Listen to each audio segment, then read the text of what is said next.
সকাল সকাল good morning সবাইকে। তো আমার স্নান টান এখানে শেষ হয়ে গেছে। চলো এবার খেয়ে নিই অল্প চা নিয়ে নিলাম। এটার নাম তো কি জানি না, বাট খেতে খুবই টেস্টি। তো আমি ভাবলাম চাটাকে খেয়ে নিই। মামামকে ডাকছি খাওয়ার জন্য, কিন্তু আসছে না। ও আমাকে বলছে, মা তুমি খেয়ে নাও, আমার খিদে পেলে আমি তোমাকে বলবো। তো ভাবলাম চলো আমি খেয়ে নিই। আর আজকে রাহুল ওঠার জন্য আর ওয়েট করতে পারছি না, কারণ আমার অনেকটাই খিদে পেয়েছিলো। ভাবলাম আমি খেয়ে নিই আগে, রাহুল যখন উঠবে ওকে আমি ডাকাডাকি করবো না, আগে ফার্স্ট খেয়ে নিই। তো আমি খেয়ে নিলাম। খেয়ে সেই একই কাহানি, কী রান্না করব এখানে নিয়ে বসলাম, কিন্তু বুঝতে পারছি না কী দিয়ে কী করব। রোজই রান্না হচ্ছে, রোজই খাওয়া দাওয়া হচ্ছে, কিন্তু রান্না করার আগের টেনশন কী রান্না করব। সবার একই প্রশ্ন, আজকে কী বানাবে। তো কিন্তু রান্না রোজই হয়। তো যাই হোক, এখানে আমি সবজি কেটে নিচ্ছি। আর মানে কিছুদিন ধরে আমি যখন বাড়িতে ছিলাম, দুলাজানো ছিলাম, এখানে মাছ মাংস এখানে আসার পরও এই কদিন কন্টিনিউ হয়েছে।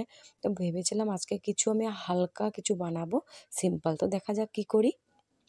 আর এখানে মাম্মাম দেখো ঘরের অবস্থাটা কি করেছে রান্নাবাটি দিয়ে।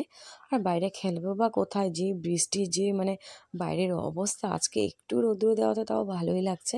তো ওকে বললাম যে মানে ভিতরে বসে, রুমে বসে খেলো।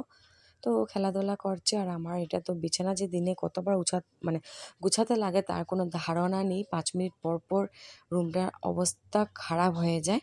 তো এটা রোজের কাম, বলে লাভ নেই। আর আমার বিছানাটা এলোমেলো থাকলে একদমই ভালো লাগে না। তাই আমি কিছুক্ষণ পর পরই বিছানাটা মানে এসে পরিষ্কার করি।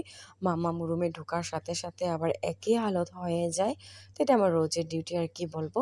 তো এখনও দেখবে 5 মিনিট পরে আবার একই হালত হয়ে গেছে। মাম্মাম খালি রুমে আসতে দেরি, আমার রুমের হালত একই হয়ে যাবে আবার।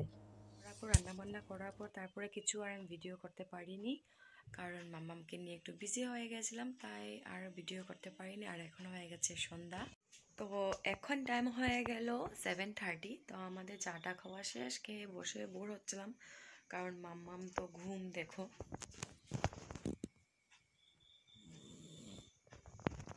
ও পুরো ঘুমাচ্ছে, নাক ডাকছে। তো ভাবছিলাম বসে বসে বোর হচ্ছে, কি করব। ভাবছি যে মাম্মামের ওয়ার্ড্রপটা একটু গুছায়, অবস্থা নেই, তো সেটাই আজকে করি কাজ। দেখো মাম্মামের ওয়ার্ড্রপের কি অবস্থা, একটা বলে না, প্রত্যেকগুলোই একই অবস্থা। নিচে দুটো তো আমি ওখানে খুলিই নি, এই পাশেও সেম অবস্থা। তো ভাবলাম চলো মাম্মামও ঘুম যখন, তো আমি এগুলো পরিষ্কার করে নিই একটু, অবস্থা কি হয়েছে। আর ওয়ার্ড্রপ গুছাতে গুছাতে জানি না কখনো চকলেট লুকিয়ে রেখেছিল, চকলেটও পেয়ে গেলাম। তো চলো এগুলো ঠিক করে নিই।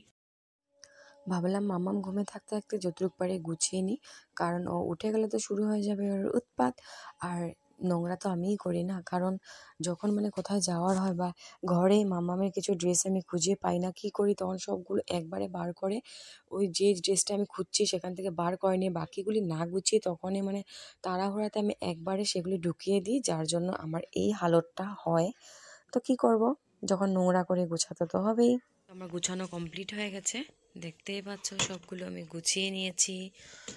আর মানে আমি কত বড় একটা যুদ্ধ করেছি লাগছে, মানে অনেক বড় একটা কাজ শেষ করে ফেলেছি লাগছে এটা গুছিয়ে, কিন্তু 2 দিন তারপর আবার সব একই এলোমেলো হয়ে যাবে। আমি শুরু করেছিলাম গুছানো 7:30-তে, এখন হয়ে গেছে 8:30, মানে পুরো 1 ঘন্টা লেগেছে আমার এটা গুছাতে। তাও ভালো করে ওরকমভাবে গুছাইনি, যেরকম পেরেছি মানে একটু ভাঁজ করে করে রেখে দিয়েছি। তো এখন যাই আমি রান্নাবান্নার দিকে, কারণ 8:30 হয়ে গেছে। আর একটু পরে রাহুলও চলে আসবে, ওর আসার সময় হয়ে যাচ্ছে। মাম্মামও ঘুম থেকে উঠেছে, ওর খিদে পেয়ে গেছে। ওকে বলছি কিছু খাওয়ার জন্য, কিছু খাবে না, তাই ভাবছি যখন কিছু খাবেই না তো জলদি ভাতটা করে একটু ভাতটাই খাইয়ে দিই পটিয়ে পটিয়ে। তো যাই আমি রান্নাবান্না করতে। তো আজকের জন্য ব্লগটা এতটুকুই, এখানে শেষ করলাম। আবার দেখা হবে এবার নেক্সট অন্য কিছু নতুন ভিডিও নিয়ে। তো আজকের জন্য টাটা, বাই বাই সবাইকে, গুড নাইট। আর প্লিজ যদি আমার এই ভিডিওগুলি ভালো লেগে থাকে লাইক কমেন্ট শেয়ার করে দেবে, আর সাবস্ক্রাইব করতে কিন্তু একদমই ভুলবেন না। তো আজকের জন্য টাটা, বাই বাই।